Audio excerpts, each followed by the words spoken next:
Bueno, voy a explicar cómo funciona el par Darlington, que está formado por dos transistores, T1 con beta 1, ganancia de corriente, y T2, beta 2, ganancia de corriente, 2.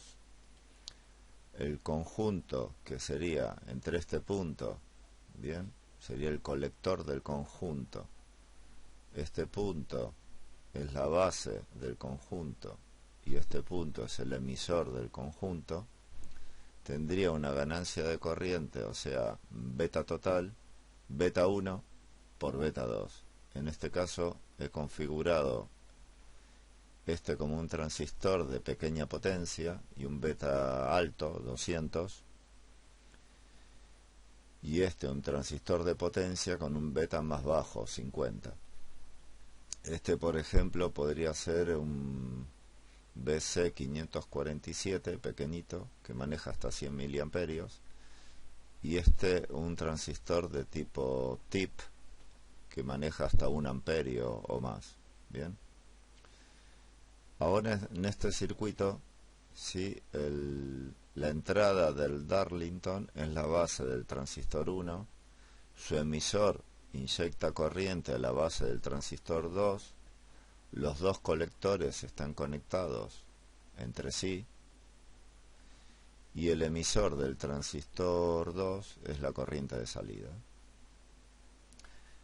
En este circuito que vemos aquí, prácticamente el Darlington está cortado, ¿sí?, sin corriente en el colector, muy poquita, aunque son 226 miliamperios, que parece mucha corriente, no alcanza a manejar esta lámpara.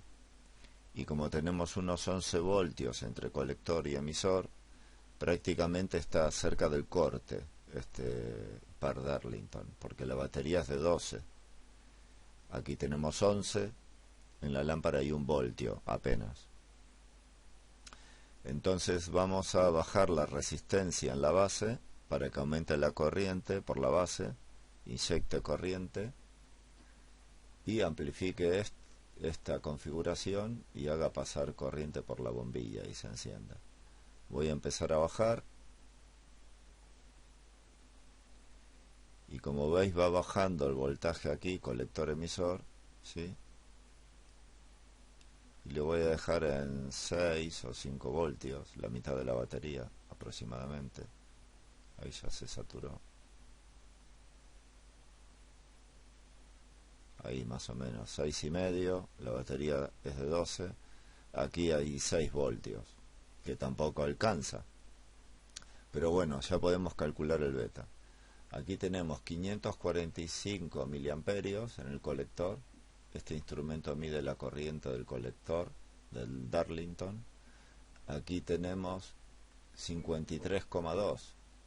Si hacemos la cuenta, voy a usar la calculadora.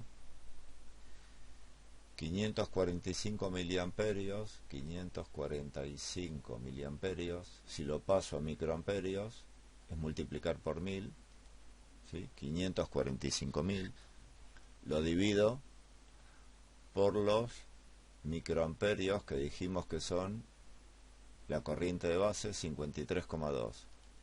Hago corriente de colector dividido 53,2 microamperios, que es la corriente de base, me da 10.244, que es lo que está amplificando en este momento. Bien, más de 10.000 veces se está amplificando.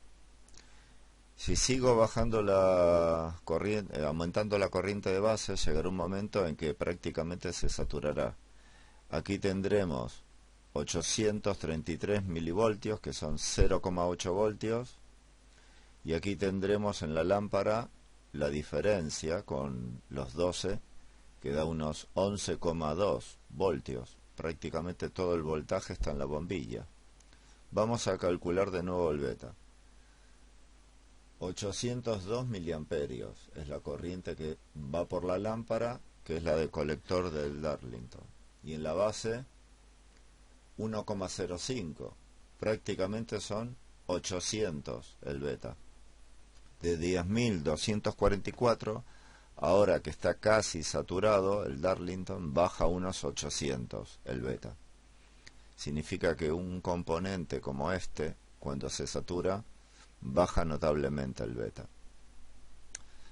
Esto es un dato práctico. Vosotros simplemente en el examen tenéis que multiplicar el beta del transistor 1, 200, por el beta del transistor 2, en este caso 50.